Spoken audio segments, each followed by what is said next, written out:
işini sırtından her şey yapan böyle olacak.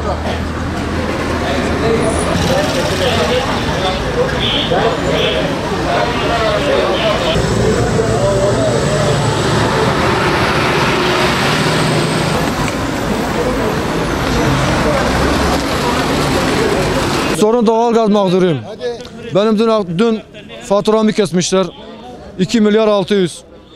Her ay bana 2 milyar 500, 2 milyar 600, 2 milyar 300, 2 milyar fatura geliyor. Dün gelip saatimi sökmüşler. Yeni saat takacağız. Eşimi kandırmışlar. Saatimi doğalgaz Aksa'ya getirmişler. 2 saat araya geçmeden benim doğalgazım kesildi. Eşimi gönderdim Aksa'ya. Buraya gelmiş. Benim doğalgazım kesilmiş. Niye kesilmiş? 11 milyar cezanız var. Ne cezasıdır? Mühürle oynanılmış. Sen mühürü saati sen takmışsın. Mühürü sen takmışsın. Mühür bozuksa senin mühüründür. Sen benim niye faturama yansıtıyorsun ki? Ben mağdurum. Bu oruçta, bu Ramazan'da dün 5 tane çocuğumla ben o soğukta çocuklarım az kalmış üşümekten ölecekti. Var 50-100 kişi var, 200 kişi var. Gittikçe de çoğalıyor. Batman. Talebim bir an önce bu sorunun çözülmesi. Ya sorun nedir? 3 gün bak faturam 3 milyar para gelmişti. Faturamı ödedim. Ondan sonra 2-3 gün evvel gelmişler benim saatimi kesmiş. Bana 11 milyar ceza yazmış, bir de doğal gazımı kesmiş. Yani ben evde hiç yemek pişiremem. Hepimiz oruçluyuz. Müdüre söylüyorum, müdür diyor benim şeyimle yapılmış diyor. Ondan sonra kıvırmaya başlıyor. Sebebi hiçbir şey yok. Saat değişimine gitmiş diyor, saat değişimi.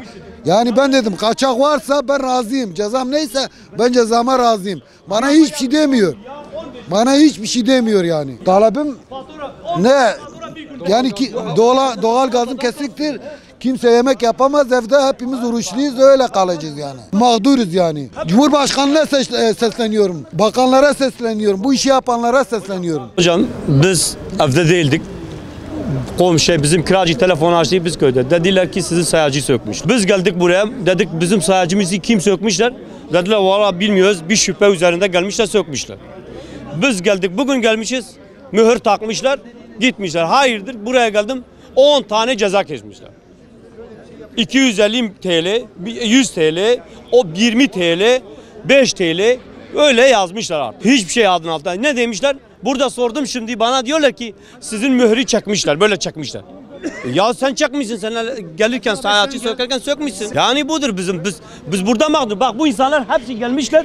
Kime 10 milyar, kime 20 milyar, kime 15 milyar, kime 30 milyar para kesmiş. Ya talebimiz burada bir çare bulsun. Yani kime gelmişler ceza kesmişler. Böyle bir şey yok yani, böyle bir adalet yok. Yani sen evde olmayınca gelip senin sayacını sökmüş götürmüşse bu hırsızlık demektir. Berene de saatim sökmüş kirne.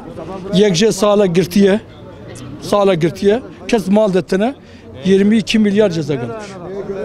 Nedir diyor, saatlerle oynamış, kimse yok. Zaten ben mahkeme vereceğim. İtiraz etmişim buradan. İkinci saatte ben ayda 2 milyon veriyorum. Yine de 10 saati sökmüşler. Ne arıza var. Odur. Ben itiraz zaten mahkemeye vereceğim de. Gerçi polisler güvenlik için getirmişler buraya, bizi tehdit ediyorlar. Yok gizli gelmişler sökmüşler.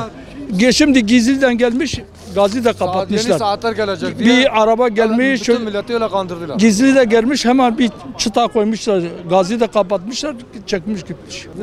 Çözüm alsın, gelsin alsın. Niye boşuna ceza kullanmadan 22 milyar ceza geliyor.